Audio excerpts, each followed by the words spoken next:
देहिका का नाम ये कंबोजलाल है, जैसा ही रंगो रूप है पैसा ही माल है। नमस्कार, आप देख रहे हैं मनी 9 का खास शो मनी सेंट्रल। मैं हूं प्रियंका संभव आपके साथ, और मनी सेंट्रल में हम उन तमाम खबरों को लेकर आते हैं जिनका नाता देश की अर्थव्यवस्था से है और इनका असर आपकी जेब पर होता है। इन खबरों का विश्लेषण करने के लिए आज मेरे साथ है मेरे सहयोगी शुभम शंखधार। स्वागत है शुभम। शुभम से हम बात करें उससे पहले हम आपको बताते हैं कि आज किन खबरों पर बात होने वाली है। तो सबसे पहली और बड़ी खबर जिस पर हमारा फोकस है वो है बीमा की सरेंडर वैल्यू पर आए नियम। LIC ने नियम के रिव्यू के लिए IRDA के साथ संपर्क भी किया है। इसका असर आप पर किस तरह से पड़ेगा ये समझेंगे। अगली खबर असंगठित क्षेत्र के मजदूरों की पेंशन स्कीम से जुड़ी हुई है। PMSYM योजना में होगा कौन सा बदलाव, यह आपको जानना जरूरी है।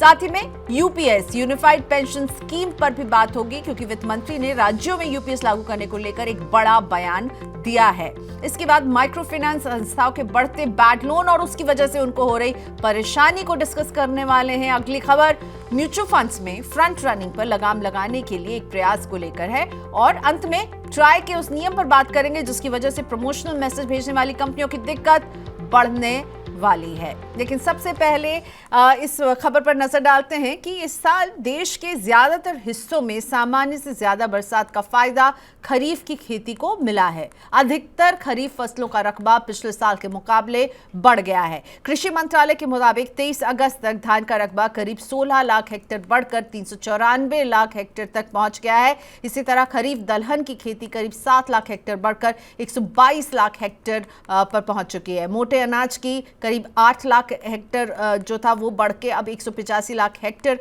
और तिलहन का रकबा 1 लाख हेक्टेयर बढ़कर 188 लाख हेक्टेयर के पार है। हालांकि कपास की खेती में इस साल गिरावट देखने को मिली है और रकबा 11 लाख हेक्टेयर घटकर 111 लाख हेक्टेयर के करीब पहुंच चुका है। तो सबसे पहला सवाल शुभम आपसे, खरीफ फसलों की ये जो खेती जो बढ़ी है, उत्पादन बढ़ता हुआ नजर आ रहा है? जी देखिए, जो खेती बढ़ी है वो पिछले साल की तुलना में बढ़ी है, लेकिन अगर अभी भी आप नॉर्मल खेती देखेंगे जो पिछले 5 साल का एवरेज है तो उससे स्थिति बहुत बेहतर नहीं है। पैडी की आप बात करें तो पिछले साल से रकबा 4% से ज़्यादा बढ़ा है, लेकिन अगर आप नॉर्मल एरिया की बात करेंगे जो पिछले 5 साल का औसत है तो उससे अभी भी करीब करीब 2% कम है। पल्सेस की बात करें तो पिछले साल से स्थिति बेहतर है कि 5.71%, लेकिन अगर पिछले 5 साल के औसत की बात करें तो 10% से ज़्यादा रकबा अभी भी कम है दालों का।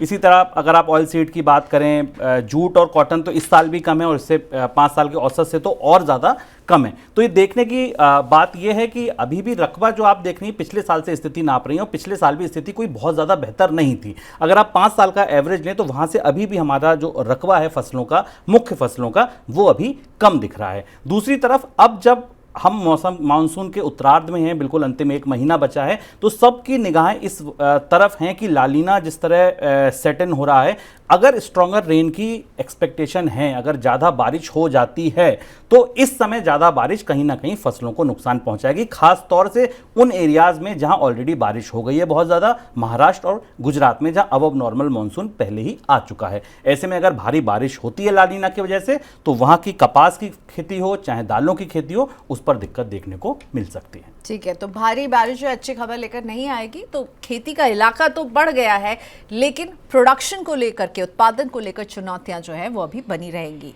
अगली खबर बीमा की सरेंडर वैल्यू को लेकर बीमा नियामक IRDA ने जिन नए नियमों की घोषणा की है उन पर बीमा कंपनियां सहज नहीं लग रही हैं और IRDA से नियमों पर नए सिरे से विचार करने की मांग की जा रही है। सबसे बड़ी जीवन बीमा कंपनी LIC ने इसको लेकर IRDA का दरवाजा खटखटाया है। IRDA ने सरेंडर वैल्यू को लेकर जून में नए नियम घोषित किए थे और नए नियमों की वजह से ग्राहक की तरफ से बीमा पॉलिसी सरेंडर करने पर बीमा कंपनी की देनदारी बढ़ गई थी।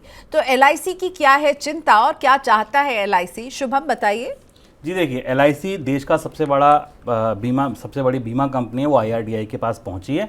वजह है सरेंडर वैल्यू का एकाएक बढ़ जाना, क्योंकि जो नए नियम लागू होने वाले हैं जो जून 2024 में तय किए गए थे और जिनके बाद जो सरेंडर वैल्यू थी वो प्रीमियम का 70 से 75% हो जाएगी, जो अभी 30% थी। 1 सितंबर से ये नियम लागू होने थे, लेकिन इससे ठीक पहले बीमा कंपनी IRDAI के पास पहुंची और उनकी 2 बड़ी मांगे हैं।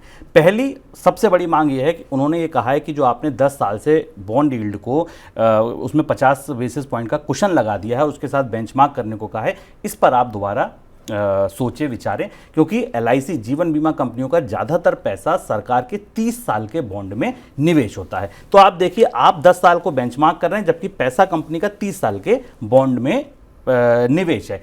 यहाँ पर ग्राहकों के लिए लेकिन चिंता वाली बात है। अगर ऐसा होता है 30 साल से बॉन्ड का, क्योंकि वो समय बढ़ जाएगा, और 30 साल से अगर बॉन्ड यील्ड से क्वेश्चन लिया जाएगा, स्प्रेड चेंज की जाएगी थोड़ी बहुत, उससे अगर कैलकुलेट होगी तो सरेंडर वैल्यू सीधी सी बात है नेचुरली कम हो जाएगी। तो पहली चिंता तो ये है। दूसरा, LIC का कहना यह है कि आपने जो ये बेंचमार्क तय किया है 10 साल की बॉन्ड यील्ड, इस पर फिक्स मत कीजिए, इसको हार्डकोर मत रखिए, आप एक बेंचमार्क रेट तय कीजिए, जैसे आप और चीज़ों के लिए करते हैं, यहाँ भी एक बेंचमार्क रेट तय कर दीजिए और उसके हिसाब से हम ये जो सरेंडर वैल्यू है इसको कैलकुलेट करेंगे तो ज़्यादा बेहतर होगा। तो कुल मिलाकर जो LIC की आपत्ति है या जो निवेदन है वो ये है कि जो कैलकुलेट करने का फॉर्मूला है सरेंडर वैल्यू को, उस पे आप दोबारा से विचार करें। ये ध्यान रखना होगा कि ये जो फॉर्मूला भी तय किया गया था, ये मल्टीपल राउंड्स ऑफ मीटिंग के बाद, सारे स्टेक होल्डर से बात करने के बाद RDI टेबल पर लेकर आया था। लेकिन इसे लेकर अभी भी हम देख रहे हैं बीमा कंपनियों में एक एप्रीहेंशन बना हुआ है। अगली खबर है पेंशन योजना से जुड़ी हुई, और आपको लगेगा शायद हम यूनिफाइड पेंशन स्कीम के बारे में बात करें, उसके बारे में थोड़ी देर में बात करें, लेकिन उससे पहले एक और पेंशन स्कीम की बात करते हैं। केंद्र सरकार असंगठित क्षेत्र के लिए शुरू हुई पेंशन स्कीम प्रधानमंत्री श्रम योगी मानधन योजना का आकलन करने जा रही है। आकलन में ये पता किया जाएगा कि इसको आगे कैसे बढ़ाया जाए। सरकार ने इस योजना को मार्च 2019 में लॉन्च किया था, लेकिन ये लोकप्रिय नहीं हो पाई। अब योजना के आकलन के बाद सरकार इसमें बदलाव कर सकती है। शुभम, क्या आपको लग रहा है असंगठित क्षेत्र के मजदूरों की ये जो पेंशन योजना है, इसको वैसा रिस्पांस नहीं मिला जो सरकार ने सोच करके लॉन्च किया था? इस पर कहीं ना कहीं इसे रोकने की बातें अब उठ रही हैं, कुछ स्वर उठ रहे हैं? जी देखिए, आपने जो बातें पूछी, 2 बड़ी बातें हैं कि पहला तो इसका जो लक्ष्य था, इसको सफलता क्या मिली, और दूसरा फिर क्यों नहीं मिली। तो देखिए, सफलता तो बिल्कुल नहीं मिली। क्यों नहीं मिली? क्योंकि जो तय किया गया था लक्ष्य, वो ये तय किया गया था कि 100 मिलियन यानी कि 10 करोड़ लोगों को, असंगठित क्षेत्र के लोगों को इससे जोड़ना है। अब अगर आपने 10 करोड़ लोगों को जोड़ने का टारगेट रखा है, और अगर आप 2024 के अंत तक का आंकड़ा देखें तो केवल और केवल 40,99,041 लाख लोग जुड़े हैं। 10 करोड़ लोगों को जोड़ना था, 1 करोड़ भी नहीं जुड़ पाए, बल्कि 41 लाख लोग, आधे करोड़ मतलब 50 लाख लोग भी अभी इस योजना में नहीं जुड़ पाए 5 साल में। तो आप सोचिए कि सफलता तो निश्चित सी तौर पर आंशिक है, ना के बराबर है। ये स्कीम थोड़ा ही चल के इसका दम फूलने लगा, सांस फूलने लगी और इसने दम तोड़ दिया। किन लोगों के लिए थी?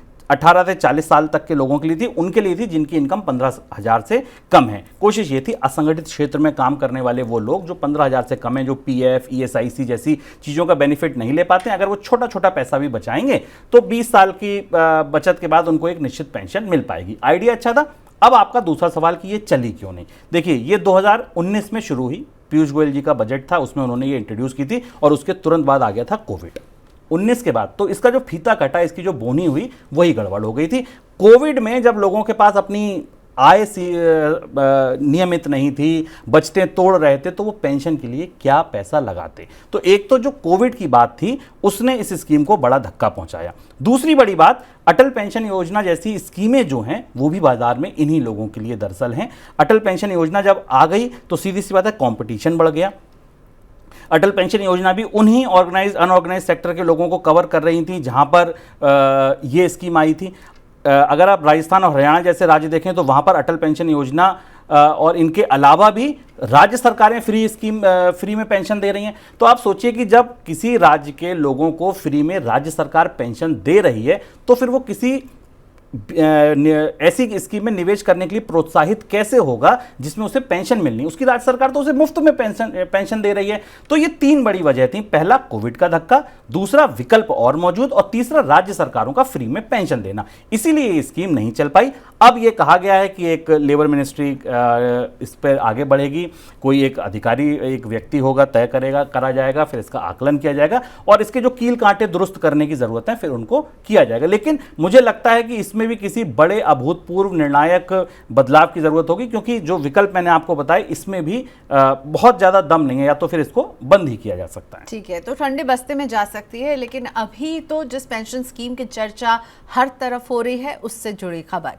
वित्त मंत्री निर्मला सीतारमण ने कहा है कि केंद्र सरकार की तरफ से घोषित नई पेंशन स्कीम यूपीएस को लागू करना राज्यों के लिए बाध्यता नहीं है। वित्त मंत्री ने कहा कि इस योजना को लागू करने या नहीं करने को लेकर फैसला राज्यों को ही लेना होगा और वे अपने वित्तीय फैसले लेने के लिए स्वतंत्र हैं। हालांकि वित्त मंत्री ने यह भी बताया कि एनपीएस के मुकाबले यूपीएस ज्यादा बेहतर पेंशन स्कीम है। ऐसे में उन्हें उम्मीद है कि कई राज्य इसको अपनाएंगे और अपने यहाँ लागू करेंगे।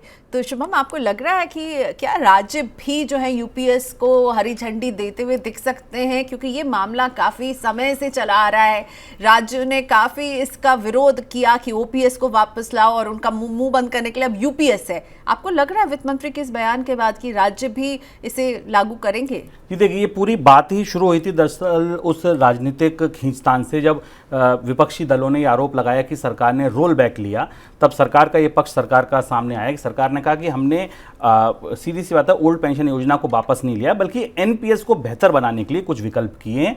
अभी भी एनपीएस में जो बदलाव करके हम स्कीम लाए हैं वो ओपीएस से काफ़ी अलग है। आपको भी पता है कि 10 साल की नौकरी करनी ज़रूरी है, 10 साल की पेंशन, 10,000 रुपये कम से कम पेंशन के लिए। उसके बाद स्टेक शेयर बढ़ा दिया है। उसके बाद अगर आप 25 साल की नौकरी करेंगे तब आपको ज़्यादा पेंशन मिलेगी, आपके परिवार को 60% पेंशन मिलेगी। तो अब गारंटेड पेंशन की जो बात थी उस पर तो सरकार आगे बढ़ी है, लेकिन ओपीएस जैसे सारे बेनिफिट हैं ऐसा नहीं है। अब सरकार ने क्या कहा, केंद्र सरकार ने साफ कहा कि भाई अगर राज्यों के पास इससे ज़्यादा बेहतर स्थिति है, उनके बजट ज़्यादा अलाउ करते हैं, अगर वो इससे ज़्यादा कुछ कर सकती हैं तो वो करें। उनके ऊपर एक कंपल्शन नहीं है कि उनको यूपीएस लाना ही है। कंपल्शन आपको याद होगा तो एनपीएस भी नहीं था। एनपीएस भी जब आया था तो देश के कुछ राज्य ऐसे थे, पश्चिम बंगाल जैसे या कुछ और राज्य, जिन्होंने बाद में एनपीएस को अलाउ किया था, अदरवाइज एनपीएस अलाउ नहीं हुई थी। और आपने ध्यान दिया होगा कि जब इलेक्शन करीब थे तो कुछ राज्यों ने एनपीएस को हटाकर ओपीएस को वापस लाया था, चाहे उसमें राजस्थान हो, चाहे उसमें छत्तीसगढ़ हो, चाहे उसमें हिमाचल हो। इन राज्यों में तो कहीं भी कोई भी केंद्र की जो पेंशन स्कीम थी, कोई पेंशन सिस्टम था, वो कभी भी मैंडेटरी नहीं था, कंपलसरी नहीं था किसी स्टेट के लिए। वही बात आज वित्त मंत्री ने कही कि यूपीएस हम एक विकल्प लेकर आए हैं जिसमें हमारे पर कितना बोझ पड़ेगा, 6,6200 करोड़ के आसपास का बोझ पड़ रहा है। इससे बेहतर अगर कोई विकल्प राज्यों के पास है तो they are free to serve their people. अगर उनके पास इससे बेहतर कोई विकल्प है जिस पर वो ज़्यादा बजट पर अपने लोड ले सकते हैं तो। लेकिन हाँ, ये जो पूरा काम किया गया है, ये जो पूरी कोशिश है, ये जो पूरी कसरत है, बर्जिश है, वो सिर्फ इस बात की है कि राजनीति का वो मुद्दा जो बहुत गर्म था, जहां दर्द था कि ओपीएस वर्सेस एनपीएस, उसका अब जवाब लेकर सरकार यूपीएस के रूप में लेकर आई है। वैसे अगर यूपीएस से जुड़ा बहुत ही इंटरेस्टिंग वीडियो मैंने भी किया है जिसमें हमने personal finance expert, SEBI registered investment advisor Jitendra Solanki के साथ यूपीएस में आपको क्या मिलेगा, कौन है एलिजिबल, कौन नहीं, इन सब पर एक वीडियो आपको मनी 9 के यूट्यूब चैनल पर मिल जाएगा। अगर आप इस स्कीम को और करीब से समझना चाहते हैं, इसके सारे क्या डूज एंड डोंट्स हैं वो जानना चाहते हैं, तो हमारे इस वीडियो को मिस नहीं कीजिएगा। अगली खबर, देश में इलेक्ट्रॉनिक उपकरण को बढ़ावा देने के लिए केंद्र सरकार जिस नई सब्सिडी पॉलिसी को तैयार करने पर काम कर रही है, उससे तैयार होने वाले रोजगार के आंकड़े पर इंडस्ट्री और सरकार में मतभेद है। इंडस्ट्री का मानना है कि सरकार जितने रोजगार पैदा होने की उम्मीद लगाए बैठी है उसके मुकाबले 50 से 60% कम रोजगार पैदा होंगे। रिपोर्ट के मुताबिक सरकार चाहती है कि हर print circuit board assembly unit में 3 से 4 लोगों को रोजगार मिले, लेकिन मैकेनाइज व्यवस्था होने की वजह से उसमें 1 से 2 लोगों को ही रोजगार मिल सकेगा। तो इंडस्ट्री और सरकार कहीं ना कहीं इस मुद्दे पर एक मत नहीं हो रहे हैं। शोम, क्या वजह आप देख रहे हैं? फिर ये तो पूरी बात ही खत्म हो जाती है। अगर सरकार जो भी सब्सिडी दे रही थी, प्रोत्साहन कंपनियों को दे रही थी, उसके पीछे मुख्य मुद्दा तो यही था कि आप रोजगार पैदा करेंगे, चाहे आप कंपोनेंट बनाएं, चाहे आप कोई फैक्ट्री लगाएं। सरकार तो अगर आपको कोई सहायता दे रही थी, वो पूरी की पूरी बात ही ये थी कि आप कितने लोगों को रोजगार देंगे। किसी भी फैक्ट्री सेटअप में सबसे बड़ी हेडलाइन यही लिखी जाती थी कि 3,000 लोगों को नौकरी मिलेगी, 500 लोगों को नौकरी मिलेगी।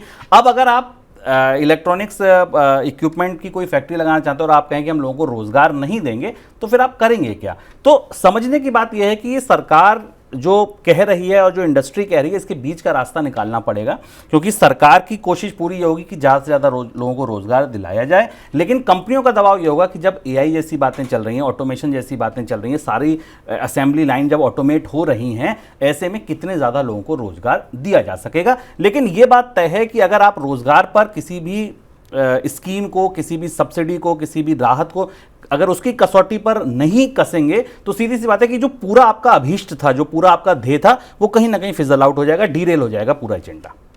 देश के माइक्रो फाइनेंस संस्थानों के फंसे कर्ज में हो रही बढ़ोतरी की वजह से उनके ऊपर बैड लोन का बोझ लगातार बढ़ रहा है, जिसकी वजह से वे संकट में फंस सकते हैं। इंडिया रेटिंग्स की रिपोर्ट बताती है कि माइक्रो फाइनेंस संस्थाओं पर बढ़ते बैड लोन की वजह से बैंकों की तरफ से उनको दिए जाने वाले कर्ज में कमी आ रही है। जून तिमाही के दौरान बैंकों की तरफ से इनको 24% कम कर्ज दिया गया है और इससे पहले मार्च तिमाही में भी 30% कम कर्ज दिया गया था। तो माइक्रो फाइनेंस संस्थाओं की परेशानी क्या है, और इसे समझाने के लिए शुभम मेरे साथ ही है। तो शुभम, परेशानी क्या है और लग रहा है ये बढ़ रही है? जी देखिए, माइक्रो फाइनेंस कंपनियों की परेशानी वही है कि एक तो उनको महंगा कर्ज मिल रहा है, रेपो रेट ऊंची है, ब्याज दरें ऊंची है, तो पहले से वो महंगा कर्ज उठा रहे थे, और जब वो महंगा कर्ज उठा रहे हैं तो उसके आगे वो बहुत महंगा कर्ज बांट रहे हैं। महंगा उठा के बहुत महंगा बांटना, छोटे लोगों को बांटना, यही उनका पूरा धंधा है, और अनऑर्गेनाइज सेक्टर में बांटना और उन मार्केट्स में पहुंचना जहां बड़े बैंक नहीं पहुंच पाते हैं, यही सबसे बड़ी वजह है कि माइक्रो फाइनेंस कंपनियां ऊंची दर पर ब्याज देती हैं। अब दिक्कत क्या है? दिक्कत ये उन राज्यों में ज्यादा है जहां पर वेजेस बहुत तेजी से नहीं बढ़ी, जहां पर स्लो डाउन ज्यादा दिख रहा है। तो जब स्लो डाउन दिख रहा है, वेजेस नहीं बढ़ रही हैं, तो सिंपल सी बात है कि जो उनका पैसा लौटने की स्थिति थी, जो पैसा वापस आने की स्थिति थी, वो कहीं ना कहीं टूटेगी। अगर आप देखें तो बंगाल, बिहार, यूपी, महाराष्ट्र और उड़ीसा, ये वो राज्य हैं जहां पर सबसे ज्यादा दिक्कतें महसूस हो रही हैं, जहां पर सबसे ज्यादा चिंताएं उभरती दिख रही हैं। वजह क्या है? वही मिनिमम वेज। अगर आप देखें तो वेजेस। इसके अलावा प्रियंका जी, दो चीजें और बहुत महत्वपूर्ण है जो समझने की जरूरत है। पिछला पूरा क्वार्टर अगर आप देखें तो लंबा इलेक्शन में बीता था। इलेक्शन की वजह से सरकार का कैपेक्स घटा था, वो हम खबर देख चुके हैं। जब काम घटा था, सरकार ने इलेक्शन की वजह से बहुत सारी चीजें जब नहीं हो पाई थी, तो सिंपल सी बात है कि इसका असर कहीं ना कहीं इकोनॉमी में जाएगा, छोटे कस्बों में जाएगा, गांव में जाएगा। वही स्थिति है कि वही सबसे बड़ा बाजार है माइक्रो फाइनेंस कंपनियों के लिए। इसके अलावा बहुत ज़्यादा गर्मी पड़ना, यह भी एक वजह बताई जाती है कि माइक्रो फाइनेंस कंपनियों का जो बिजनेस है, बहुत ज़्यादा गर्मी पड़ने पर भी वो लोग, अब आप सपोज कीजिए, एक छोटा सा उदाहरण लीजिए कि जोमेटो में सर्विस करने वाला व्यक्ति अच्छे मौसम में जितनी डिलीवरी कर सकता है, क्या उतनी गर्मी में कर सकता है? वो भी इंसान है, उतनी ज़्यादा नहीं कर सकता। अब अगर उसने कोई बाइक खरीदने के लिए माइक्रो फाइनेंस कंपनी का लोन लिया है और अब वो अगर डिलीवरी कम कर पा रहा है तो क्या होगा? बहुत ज़्यादा बारिश है तो क्या होगा? डिलीवरी कम कर पाएगा, उसकी आय कम होगी। आय कम होगी तो वो पीछे माइक्रो फाइनेंस कंपनी को किस्त नहीं दे पाएगा। तो ये राज्य ऐसे हैं जो मैंने आपको बताया, बंगाल, बिहार, यूपी, महाराष्ट्र और उड़ीसा, जहां पर दिक्कत सबसे ज़्यादा है। जबकि केरला, तमिलनाडु में वेजेस अच्छी थी तो लोग थोड़े से बेहतर स्थिति में, यहां पर चिंताएं थोड़ी कम है। लेकिन बंगाल सबसे ज़्यादा अभी भी ओवर लेवरेज्ड राज्य के रूप में उभर रहा है, जहां पर सबसे ज़्यादा कर्ज बांटे गए हैं। वजह ये है, ये इसलिए चिंताएं उभर रही हैं। चलिए अब बढ़ते हैं अगली खबर की तरफ। देश में क्विक कॉमर्स कारोबार की ग्रोथ को देखते हुए दुनिया की सबसे बड़ी ई कॉमर्स कंपनी अमेजॉन भी अपना क्विक कॉमर्स प्लेटफॉर्म ला सकती है। रिपोर्ट्स के मुताबिक अमेजॉन का क्विक कॉमर्स प्लेटफॉर्म जनवरी से मार्च के दौरान लॉन्च होने का अनुमान है और इसके लिए कंपनी की तरफ से वरिष्ठ अधिकारियों की नियुक्ति शुरू हो चुकी है। क्विक कॉमर्स में अमेजॉन के उतरने से क्या बदलाव होगा? कॉम्पिटिशन और गर्म होने वाला है यहाँ पर। तो जी देखिए, अभी 3 बड़ी कंपनियां जो भारत में इस बाजार को देख रही हैं, उसमें जेप्टो है, उसमें स्विगी का इंस्टामार्ट है और एक जोमेटो का है। ये 3 प्लेटफॉर्म है जो अभी सारा बाजार देख रहे हैं। बात यह है कि अब ऐसे आंकड़े आ रहे हैं, ऐसी बात आ रही है। अब आप देखिए, ई कॉमर्स मार्केट जो ग्रो किया है वो 18 से 20% किया है अगर आप इस साल के पहले 6 महीने में देखेंगे, जिसमें ग्रोसरी की सेल 38% है। ग्रोसरी जो गेन की गई है वो 38% है और ग्रोसरी सबसे ज्यादा कहां से मंगाई जाती है? क्विक कॉमर्स से। तो ये देखने को मिल रहा है कि ओवरऑल ई कॉमर्स की ग्रोथ से लगभग 2 गुनी ग्रोथ जो है वो ई कॉमर्स बिजनेस में और उसमें भी उन चीजों में जो ग्रोसरी और जो छोटी छोटी चीजें वहां पर आ रही है, ये देखने को मिल रहा है। इसके अलावा अगर आप देखिए तो ये अनुमान है ग्लोबल ब्रोकरेजेस फर्म का कि 2025 तक $6 बिलियन का ये बाजार हो जाएगा क्विक कॉमर्स का।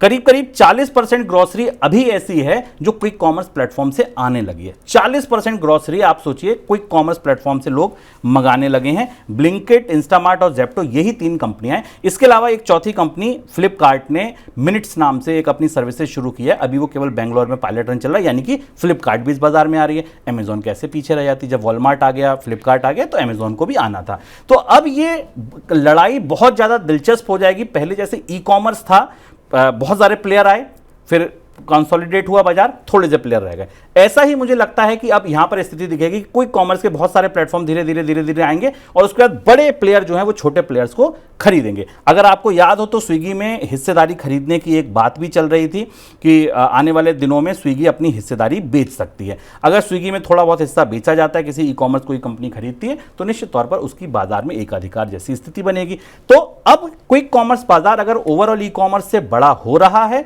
तो सिंपल सी बात है, इसमें संभावनाएं बेहतर दिख रही हैं। इसीलिए अमेजॉन जैसी और बड़ी कंपनियां आ रही हैं। अमेजॉन इसमें एक काम खास कर रहा है। अमेजॉन का यह कहना है कि वो केवल ग्रोसरी और इनको नहीं, बल्कि जो बड़े वाइट गुड्स हैं, जो इलेक्ट्रॉनिक्स आइटम है, उनमें भी कोई एक समय तय कर देगा कि 2 से 3 घंटे में आपके घर, मतलब आप सोचिए ये स्थिति हो जाएगी कि आपने मोबाइल ऑर्डर किया और 3 घंटे मोबाइल आपके घर आ गया। अभी भी अगर आप देखें तो अमेजॉन में कई बार ऐसा होता है कि आप रात को कोई फोन बुक करें और अगले दिन 11 बजे आपके घर वो फोन आ जाता है। तो इसी मॉडल को और मेट्रोज में और ज्यादा अच्छा करने के लिए अमेजॉन की ये कोशिश है कि डिलीवरी के टाइम को कम से कम कर दिया जाए। तो ये ई कॉमर्स का अगला स्टेप है। पहला स्टेप था ऑनलाइन सामान मंगवाइए, ऑनलाइन सामान अपने मन के समय पर मंगाइए। यहां पर अब जो आपको कंपटीशन है वो बढ़ता दिखेगा। बिल्कुल। तो आटा दाल चावल ही नहीं, फोन तक जो है वो बहुत क्विकली जल्दी कैसे पहुंचे, इस ओर में अब अमेजॉन भी नजर आ सकती है।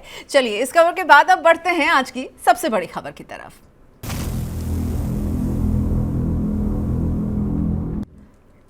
म्यूचुअल फंड में फ्रंट रनिंग पर लगाम लगाने के लिए म्यूचुअल फंड उद्योग के संगठन एम्फी ने एक नया रोड मैप तैयार किया है। रोड मैप में जो शर्तें बताई गई हैं उनको नवंबर से चरणबद्ध तरीके से लागू करने की योजना चल रही है। बीते कुछ वर्षों से कुछ म्यूचुअल फंड्स का आरोप लगा है कि उनके अधिकारी फ्रंट रनिंग में शामिल हैं। आरोपों के जांच भी अभी चल रही है और इसी को ध्यान में रखते हुए एम्फी इसको लेकर नया रोड मैप लेकर आया है। तो चलिए समझते हैं एम्फी के इस प्रयास में क्या कोशिश की जाएगी। फ्रंट रनिंग एक हॉट मुद्दा बना रहा, शुभम, हमने देखा, और कई नामी कंपनियों के नाम आए और अब एम्फी की तरफ से हम ये खबर देख रहे हैं। इस पूरी खबर को हम 2 तरह से समझ सकते हैं। एक, किसके लिए आया, 2, क्या आया। तो पहले किसके लिए आया। नवंबर से जब ये कोशिश शुरू होगी तो सबसे पहले उन इक्विटी स्कीमों का जिनका AUM 10,000 करोड़ से ज्यादा है, सबसे पहले ये नियम उन पर लागू होंगे। इसके बाद फरवरी से वो जिनका AUM कम है उन पर लागू होंगे। उसके बाद पैसिव, आर्बिट्राज और ओवरसीज स्कीमें हैं जिनसे मई से जिन पर ये नियम लागू हो जाएंगे। और आखिरी चरण में अगले साल अगस्त में डेट फंड और अदर स्कीम्स जो बचेंगी उन पर ये नियम लागू होंगे। तो सबसे पहले कोशिश सबसे बड़े फंड से शुरू होगी और नीचे आते आते आप डेट फंड तक इसके दायरे में लाएंगे। किन के लिए आ रहा है, इनके लिए आ रहा है। अब क्या आ रहा है, तो 3 टायर का अलर्ट सिस्टम एम्फी ने प्रपोज किया है, जो वाकई बड़ा ही जटिल है, पेचीदा है और इसकी कंप्लायंस कॉस्ट एक बड़ा आगे आने का चैलेंज हो सकता है। क्या वो सिस्टम है, पहले आप ये समझिए। तो सबसे पहले ये कहा गया है कि आपको हर वीक एक रिव्यू सबमिट करना होगा। हर वीक आपको SOP बनाकर रिव्यू करना होगा और हर वीक उसकी रिपोर्ट सबमिट करनी होगी। फर्स्ट सेट क्या है अलर्ट का? फर्स्ट सेट यह है कि क्या किसी लार्ज कैप, मिड कैप या स्मॉल कैप स्टॉक में वॉल्यूम एकाएक बढ़ा आफ्टर अगर किसी म्यूचुअल फंड ने कोई ब्लॉक डील करी। इससे फ्रंट रनिंग समझ में आएगी। तो क्या अगर किसी मिड कैप, स्मॉल कैप या लार्ज कैप स्टॉक में अगर वॉल्यूम एकदम अप्रत्याशित रूप से बढ़ता है तो ये सिंपल सी बात है, ये निगरानी में आएगा कि क्या किसी म्यूचुअल फंड ने ब्लॉक डील करी जिसके बाद ये हुआ। तो पहली तो आप ये चीजें की जाएंगी। दूसरा, एवरेज प्राइस जो उसका है इन तीनों कंपनियों का, इन तीनों सेक्टर का, मिड कैप, स्मॉल कैप, क्या उसमें कोई अप्रत्याशित मूवमेंट था? अगर था तो वो भी रिव्यू के दायरे में आएगा कि कोई स्टॉक अचानक 20%, 30% चढ़ गया या टूट गया तो इसके पीछे क्या कोई वजह थी? दूसरा ये आएगा। तीसरा कि क्या कोई 1 घंटे पहले अगर किसी स्किप में कोई बड़ी खबर आई थी, किसी स्टॉक में कोई बड़ी खबर आई तो क्या उससे 1 घंटे पहले किसी बड़े म्यूचुअल फंड ने उसमें कोई ब्लॉक डील की थी? तो अब निगरानी उस लेवल तक है। इसके बाद जो भी AMC में काम करने वाले अधिकारी और उनके स्टाफ हैं, उनके कॉल लॉग्स, उनके ईमेल्स, वो चेक किए जा सकें। इनफैक्ट उनके जो सबसे निकट रिश्तेदार हैं उनके अकाउंट, उनके पैन कार्ड, उनकी भी जांच की जा सकती है। तो अब पूरी कोशिश जो है ये पूरा एक ऐसा सिस्टम बनाने की है, और ये भी कह दिया गया है कि ये जो डीलिंग रूम होगा इसमें बायोमेट्रिक सिस्टम लगाने होंगे अंदर जाने के लिए, बाहर आने के लिए, जिससे कि कोई व्यक्ति ऐसे आए जाए ना। तो अब ये पूरी तरीके से एक ऐसा चक्रव्यूह बनाने की या एक वो बनाने की कोशिश है, अभेद किला बनाने की कोशिश है, जिसमें कोई आसानी से फ्रंट रनिंग ना कर पाए। पूरा मामला आपको याद होगा क्वांट से शुरू हुआ था। क्वांट म्यूचुअल फंड में इस तरीके की दिक्कतें पाई गई थी, फ्रंट रनिंग के आरोप लगे थे, जिसके बाद ये सेबी ने अपना बातचीत की थी और एमफी अब ये पूरे जो गाइडलाइंस हैं वो लेकर आया है। तो अपने सर्विलांस को और स्ट्रिक्ट कर रही है। एक वीकली रिव्यू भी इसमें जो है मांगा जाएगा और 1 नवंबर से हम चरणबद्ध तरीके से इसे लागू होते हुए देखेंगे। शुभम ने बहुत अच्छे से आपको बताया कैसे स्कीम्स को रखा गया है और अंत में इक्विटी से शुरू होकर के अंत में डेट की भी जो स्कीम्स हैं वो भी इसमें शामिल होंगी। अगली खबर, गैर पंजीकृत यूआरएल और लिंक वाले मैसेज पर रोक लगाने के लिए टेलीकॉम रेगुलेटर ट्राई ने जिस नियम की घोषणा की है उसकी वजह से प्रमोशनल मैसेज भेजने वाले वित्तीय संस्थानों का कारोबार प्रभावित हो सकता है। ट्राई ने अपने निर्देश में गैर पंजीकृत यानी non registered URL, OTT link, Android application package और कॉलबैक नंबर के मैसेज भेजने पर रोक लगाने के लिए कहा है और ये नियम 1 सितंबर से लागू होने जा रहा है। मैं तो राहत की सांस ले रही हूँ क्योंकि इस तरह के जो कॉल्स हैं, मैसेज हैं, आपको कितना परेशान करते हैं। ट्राई की ये सख्ती अच्छी खबर है शुभम। जी देखिए, खबर तो बहुत अच्छी है। इससे पहले भी ट्राई कई बार कह चुके हैं और मैंने कई बार ये बात कही है कि कागज पर लिखा कानून जब ज़मीन पर उतरा है तब मानिए कि हाँ वो बहुत अच्छा है।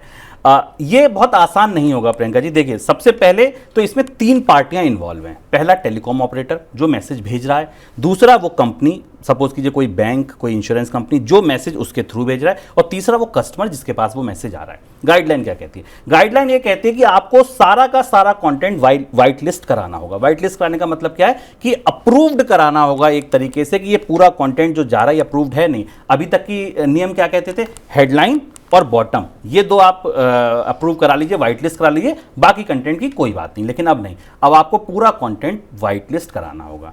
तो पहले तो आप ये सोचिए कि ये कंपनियों, बैंकों के लिए, इंश्योरेंस कंपनियों के लिए या ब्रोकरेज फर्म्स के लिए कितना कठिन है। अब दूसरी बात, आपके पास अगर आप एटीएम से पैसा निकालें, कोई ऑनलाइन ट्रांजैक्शन करें, कोई credit card, debit card swipe करें, तो आपने देखा होगा उसमें यूआरएल्स जरूर आते हैं साथ में। अब अगर आपने ये रोक लगा दी कि आप ऐसे मैसेजेस नहीं भेजेंगे, तो क्या सिस्टम इतनी जल्दी ये तैयार हो जाएगा कि बिना यूआरएल्स के आपको वो मैसेज मिले? अगर वो मैसेज नहीं मिले तो ग्राहकों को कैसे पता चलेगा उनके अकाउंट में बैलेंस कितना है, उनके अकाउंट में कितने पैसे जमा हुए, क्या चेक क्लियर हुआ नहीं हुआ, एटीएम से पैसा निकला नहीं निकला? ये कितना मुश्किल हो जाएगा। तो ये चीज़ ना तो बैंकों की तरफ से या इंश्योरेंस कंपनियों की तरफ से या जो भी बीएफएसआई सेक्टर की कंपनियां, ना तो उनकी तरफ से बहुत इजीली पॉसिबल है, और अगर वो लोग आनन फानन में कोई ऐसा फैसला लेके ऐसा ब्लैंकेट कर देते हैं कि ठीक है हम कोई मैसेज नहीं भेजेंगे जब तक वाइट लिस्ट नहीं होगा, तो कस्टमर के लिए ये कितनी प्रॉब्लम बढ़ जाएगी, ये सोचने की जरूरत है। As far as compliance cost is concern, तो वहां पे भी कंप्लाइंस की जो कॉस्ट है वो बहुत ज्यादा बढ़ जाएगी। उसका कारण क्या है कि अब आपको ज्यादा लोग रखने पड़ेंगे जो सारा कंटेंट वाइट लिस्ट करें।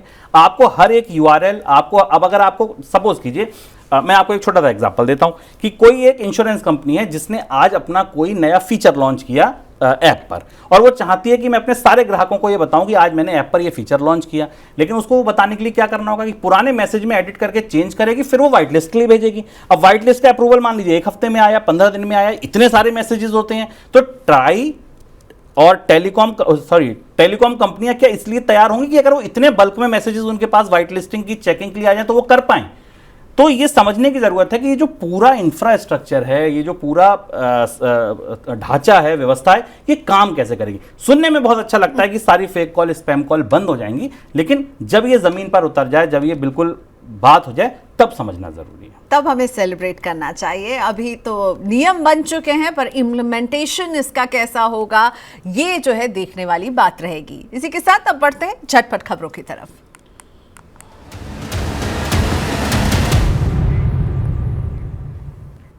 वित्त मंत्री निर्मला सीतारमण ने कहा है कि 9 सितंबर को होने वाली जीएसटी काउंसिल की बैठक में जीएसटी स्लैब की दरों में बदलाव पर चर्चा तो होगी, लेकिन वित्त मंत्री ने यह भी साफ किया है कि जीएसटी स्लैब की दरों में बदलाव का फैसला बाद में लिया जाएगा। इससे पहले इस मुद्दे पर हुई मंत्री समूह की बैठक में यह तय हुआ था कि फिलहाल जीएसटी स्लैब में बदलाव नहीं किया जाएगा।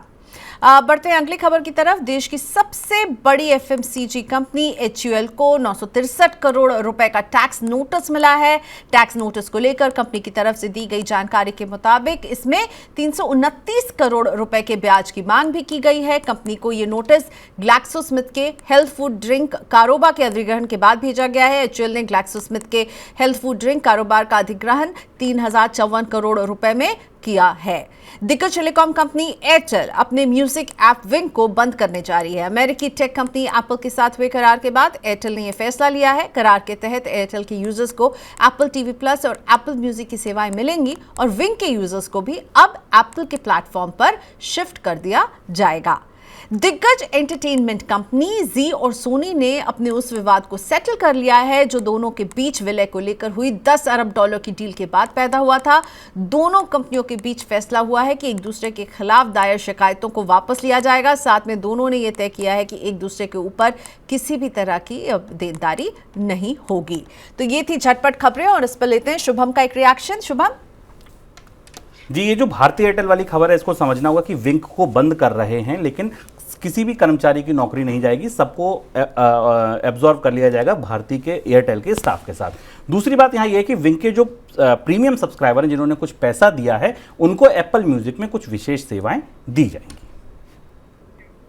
चलिए, धन्यवाद शुभम, आज आपने वक्त निकाला मनी सेंट्रल के लिए। और इसी के साथ आज के शो को हम यहीं पर वाइंड अप कर रहे हैं। मनी 9 के साथ जुड़े रहिए, मनी 9 के यूट्यूब चैनल को देखते रहिए और अपने दोस्तों रिश्तेदारों को भी मनी 9 के बारे में बताइए। और मनी 9 को अगर अभी तक आपने हमारे यूट्यूब चैनल को सब्सक्राइब नहीं किया है तो प्लीज कर लीजिए। आज के लिए इतना ही, नमस्कार।